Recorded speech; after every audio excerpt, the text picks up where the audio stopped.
നമസ്കാരം, സഹ്യ ന്യൂസിലേക്ക് സ്വാഗതം. ബംഗളൂരു നഗരത്തിലെ ട്രാഫിക് സിഗ്നലും ഇനി ഹൈടെക് ആണ്. വേഗത കൂടിയാൽ AI കാണും, പച്ച ലൈറ്റും കത്തും.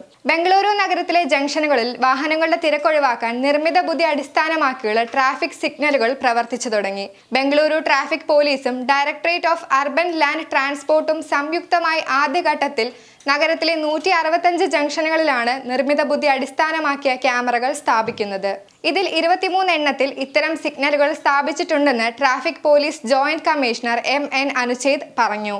നിലവിൽ ജംഗ്ഷനുകളിൽ നിശ്ചിത സമയത്തേക്കാണ് ട്രാഫിക് സിഗ്നലുകൾ പ്രവർത്തിക്കുന്നത്.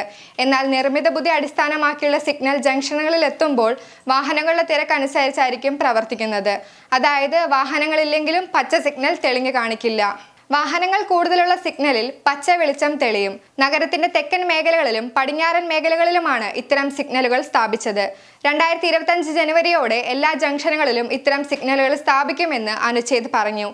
23 ജംഗ്ഷനുകളിൽ വെഹിക്കിൾ അക്യൂട്ടഡ് കൺട്രോൾഡ് മോഡിലാണ് പ്രവർത്തിക്കുന്നത്. നഗരത്തിൽ വിവിധ ഭാഗങ്ങളിലായി 40,000-ഓളം ജംഗ്ഷനുകളുണ്ട്. ഇതിൽ സിഗ്നൽ വെച്ച് നിയന്ത്രിക്കുന്ന ജംഗ്ഷനുകളും ട്രാഫിക് പോലീസ് നേരിട്ട് നിയന്ത്രിക്കുന്ന ജംഗ്ഷനുകളും ഉണ്ട്. ആദ്യഘട്ടത്തിൽ 165 ജംഗ്ഷനുകളിലാണ് നിർമ്മിത ബുദ്ധി അധിഷ്ഠിത സിഗ്നൽ സ്ഥാപിക്കുന്നത്. രണ്ടാം ഘട്ടത്തിൽ 220 ജംഗ്ഷനുകളിലും മൂന്നാം ഘട്ടത്തിൽ 107 ജംഗ്ഷനുകളിലും സിഗ്നൽ സ്ഥാപിക്കും. കൂടുതൽ വാഹനങ്ങളുള്ള ജംഗ്ഷനിൽ കൂടുതൽ സമയം ലഭിക്കുന്നതിന് ഇത് പ്രയോജനപ്പെടുമെന്നാണ് വിലയിരുത്തൽ.